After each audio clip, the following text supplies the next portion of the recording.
আসসালামু আলাইকুম। প্রতিদিনের মতো আমি আছি আপনাদের সাথে মোহাম্মদ হুমায়ুন কবির। আজকের এই ভিডিওতে আপনাদের সকলকে স্বাগতম জানিয়ে শুরু করছি এই গুরুত্বপূর্ণ টপিকটি। এই গুরুত্বপূর্ণ টপিক শুধুমাত্র ডাটা এন্ট্রিদের জন্য। যারা ডাটা এন্ট্রিতে কাজ করবেন কিংবা করতেছেন তাদের জন্য। এই ডাটা এন্ট্রিতে আমরা একটি ফর্ম এখানে তৈরি করব। সেই ফর্মটি এই এক্সেল শিট নিজেই তৈরি করে দিবে। সেই ফর্মটি একটি অপশন। এই অপশনটি আমরা তৈরি করতে কোনো চ্যাটজিপিটির কিংবা কোনো আদার্স হেল্প নিতে হবে না। চলুন শুরু করি এই কাজটি। এখানে আমরা দেখতে পাচ্ছি ফাইল। এই ফাইল মেনুতে ক্লিক করলাম। মেনুতে ক্লিক করার পরে অপশন বাটনে গেলাম। অপশন বাটনে যাওয়ার পর এখানে দেখতেছি কুইক অ্যাক্সেস টুলবার। এখানে দেখতে পাচ্ছি যে পপুলার কমান্ডস। এখানে আমরা খোঁজ করে দেখব। যদি এটি না পাই তাহলে আমরা পরবর্তী স্টেপে খোঁজা শুরু করব। আমাদের এই অপশনের নাম হলো ফরম। আমরা এই কুইক অ্যাক্সেস টুলবারে এই ফর্মটি নিব।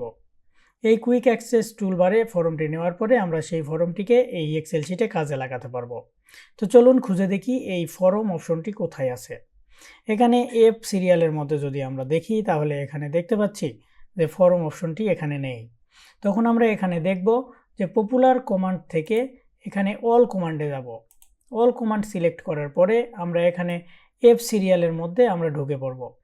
এরপরে এফে যখন চলে আসলাম তখন আমরা এখানে দেখতে পাচ্ছি যে ফিল্টার ফাইন্ড। এখানে যেহেতু FORM আছে তাই আমরা FOR সিরিয়ালে আসলাম।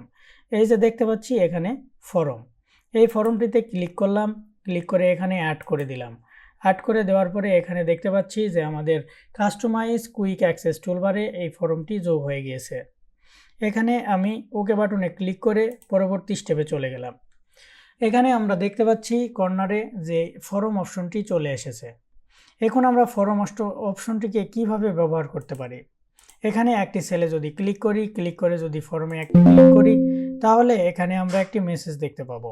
এই মেসেজটিতে বোঝানো হচ্ছে যে আমরা যে কোনো একটি সেলে ক্লিক করে ফর্ম অপশনটিকে চালু করতে পারবো না। This can not be applied to the selected range. Select a single cell and a range and try again. এখানে লিখে দিয়েছে যে আমি এটি অ্যাপ্লাই করতে পারি শুধুমাত্র সিলেক্টেড রেঞ্জ সেল মিলে, কারণ আমরা বেশ কয়েকটি সেল নিলে একটি রেঞ্জ তৈরি হবে। সেই রেঞ্জে যদি আমি ক্লিক করি তাহলে সেটি রান হবে। এবং পরে লিখে দিয়েছে যে সিলেক্ট সিঙ্গেল সেল, মানে আমি সিঙ্গেল সেল সিলেক্ট করে আসি। এ রেঞ্জ অ্যান্ড ট্রাই এগে, আমাকে সিলেক্ট করতে বলতেছে একটি রেঞ্জ এবং ট্রাই করতে বলতেছে। তো চলুন এখানে এটি আমি ওকে বাটনে ক্লিক করে এটি ক্লোজ করে দিই।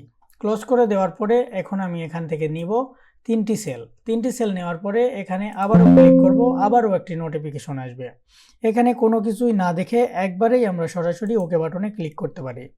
তাহলে এখানে দেখতে পাচ্ছি যে শিট 1, যেহেতু আমি শিট 1-এ কাজ করতেছি এক্সেল শিটের, তাই এখানে শিট 1-এ তিনটি খালি ঘর দেখা যাচ্ছে। এই তিনটি খালি ঘরে আমরা যা কিছু লিখব তা এখানে সব কিছু এন্ট্রি হয়ে যাবে। তো আমরা এখানে কোনো কিছু সেলের নাম দেই নাই কিংবা কলামের নাম এখানে দেই নাই, তাই এখানে ফাঁকা সেলগুলো চলে এসেছে। তাই এখানে এটি ক্রস করে কেটে দিব। দেওয়ার পরে এখানে লিখব নেম, তারপরে লিখব আইডি, তারপরে এখানে লিখব ডিপার্টমেন্ট।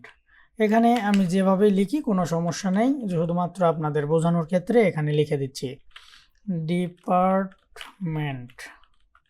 লেখার পরে এন্টার করলাম। আমি আর কোনো এখানে অপশন নিলাম না। যদি আরও কোনো কলাম আমি নিতে চাই তাহলে সেগুলো নিতে পারবো।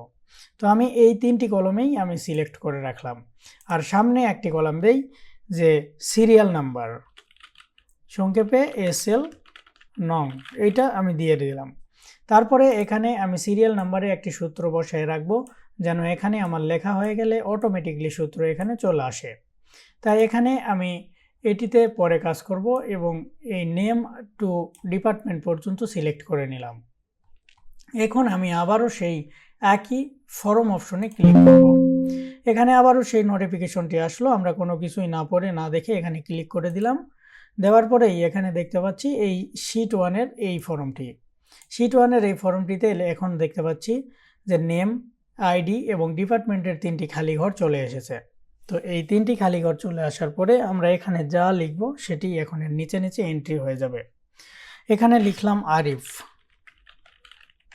মাউস দিয়ে আমরা যদি এখানে ক্লিক করি সেটাও চলবে, কিংবা কিবোর্ড থেকে ট্যাব প্রেস করলেও সেখানে চলে আসবে। তো এখানে ট্যাব প্রেস করে চলে আসলাম। আসার পরে এখানে আইডি নাম্বার দিলাম 001, দেওয়ার পরে এখানে আবারও ট্যাব বাটনে ক্লিক করলাম। ডিপার্টমেন্ট সংক্ষেপে অ্যাকাউন্টস এই ডাবল সি দিয়ে দিলাম। দিয়ে দেওয়ার পরে এখানে এন্টার বাটনে প্রেস করলে এখানে এন্ট্রিটি হয়ে যাবে। এন্ট্রি হয়ে যাওয়ার পরে এখানে আমরা দেখতেছি ঘরগুলো খালি হয়ে গেল, মানে এখানে আরও আমরা যত কিছু লিখব তার নিচে নিচে সারিবদ্ধভাবে সেটি এন্ট্রি হয়ে যাবে। এবার লিখব রহিম। আবারও ট্যাব বাটনে প্রেস করলাম, আবারও এখানে আইডি নাম্বার দিলাম 002, দেওয়ার পরে আবারও ট্যাব বাটন, এখানেও অ্যাকাউন্টস দিয়ে দিলাম, এই ডাবল সি দিয়ে শেষ করলাম। করার পরে আবারও এন্টার বাটনে ক্লিক করলে আমরা 2 নাম্বারটি এখানে এন্ট্রি করে ফেললাম। তারপরে আরেকটি দিয়ে আপনাদের বুঝিয়ে দেই। এখানে লিখলাম ফারুক, এখানে ফারুক লিখলাম। ফারুক লেখার পরে আইডি নাম্বার দিলাম, ট্যাব প্রেস করার পরে এখানে 003, দেওয়ার পরে এখানে দিলাম অ্যাকাউন্ট C. এইটুকুর মধ্যেই আপনাদেরকে বুঝিয়ে দিলাম যে এখানে আবারও এন্টার করলে এখানে আমাদের 3 নম্বরে চলে আসলো। তো এখন আমরা দেখব যে অটোমেটিক সিরিয়াল আমরা কিভাবে করতে পারি। এখানে এটি আমি ক্লোজ করে দিলাম। ক্লোজ করে দেওয়ার পরে এখানে অটোমেটিক সিরিয়াল এখানে বসাই দিব। এখানে অটোমেটিক সিরিয়াল বসানোর ক্ষেত্রে আমরা ইফ সূত্রটি ব্যবহার করতে পারি। এখানে সমান চিহ্ন দিলাম, ইফ লিখলাম। ইফ লেখার পরে এখানে নিচে যে সার্চ অপশনটি এসেছে সেই সার্চ থেকে ডাবল ক্লিক করে দিলাম। ডাবল ক্লিক করার পরে এখানে আমরা দেখতে পাচ্ছি এই নেমের যেই নিচের অংশটি নাম আরিফ যে ঘরটি লেখা আছে সেই সেলটি ক্লিক করলাম। ক্লিক করার পরে সমান দিলাম। সমান দিয়ে এখানে দিব যে ডাবল কোটেশন কমা আবারও ডাবল কোটেশন, অর্থাৎ যদি এই ঘরটি ফাঁকা থাকে তাহলে আমাকে ফাঁকা দেখাবে।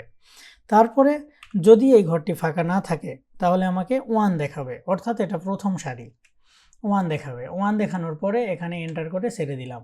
এখানে দেখুন আমার সিরিয়াল নাম্বার 1, কিন্তু এর নিচে যদি আমি এটি অটোফিল করে ছেড়ে দেই তাহলে কিন্তু সেটি সম্পূর্ণটি 1ই থাকবে।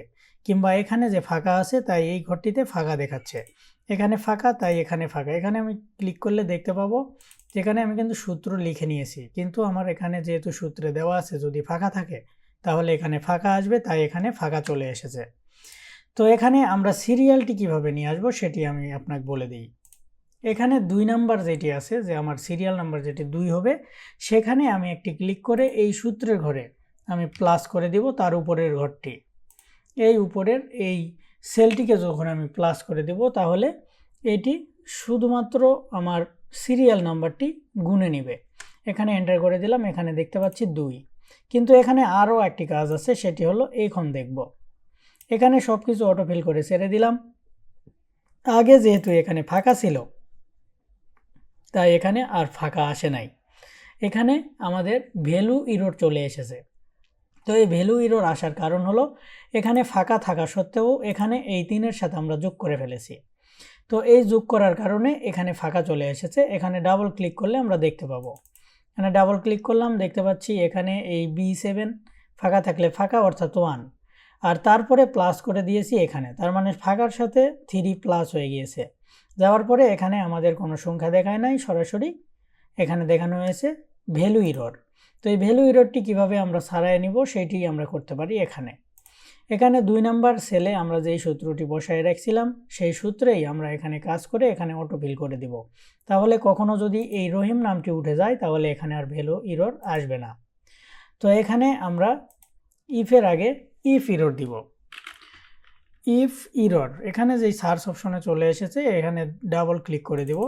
ইফ ইরর দেওয়ার পরে এখানে এটি সম্পূর্ণটি ধরে গিয়েছে। এখন ইফ ইররের সূত্রের যেই হেন্সটি আমাদের সামনে আছে সেটি হলো value comma value if error. এখানে আমরা সম্পূর্ণ ইফ সূত্রটাকে ভ্যালু হিসেবে নিয়ে নিলাম, এখানে কমা দিয়ে দিলাম।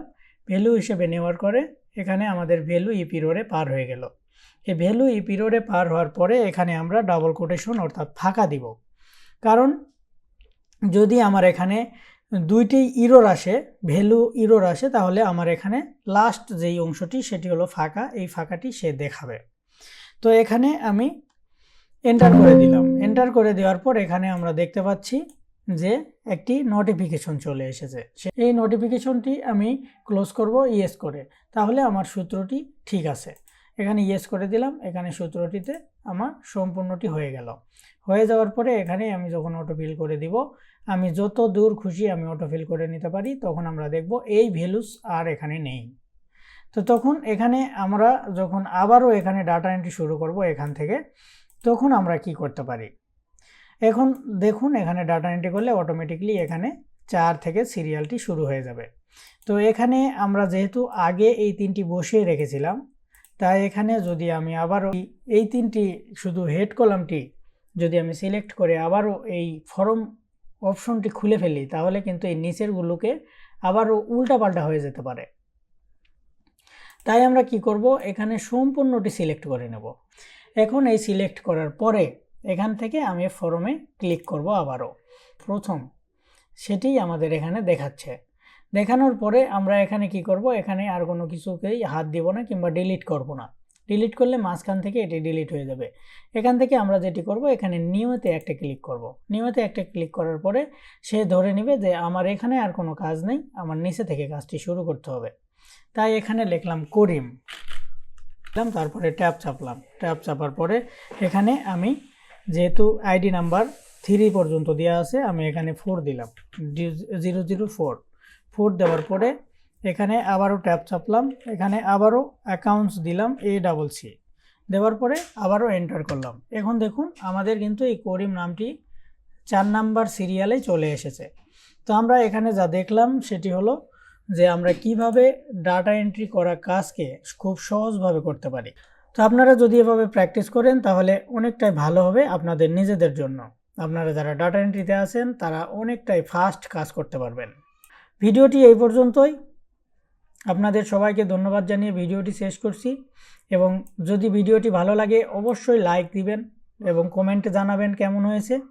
আর আপনারা যদি এরকম ভিডিও প্রতিনিয়ত পেতে চান তাহলে অবশ্যই চ্যানেলটিকে সাবস্ক্রাইব করে রাখবেন। এখানেই বিদায় নিচ্ছি। আল্লাহ হাফেজ। ভালো থাকবেন সবাই।